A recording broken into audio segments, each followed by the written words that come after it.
Hello, I am going to share with you how to find your writing assignments in Wonders.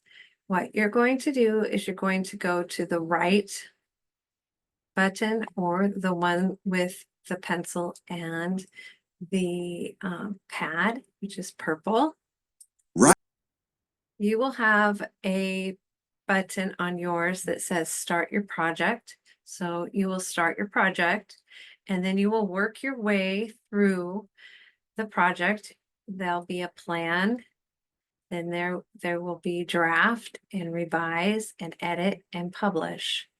And along the way, your teacher might check in with you and write a comment on your work.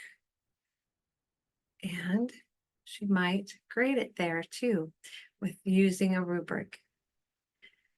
Have a nice day and happy writing.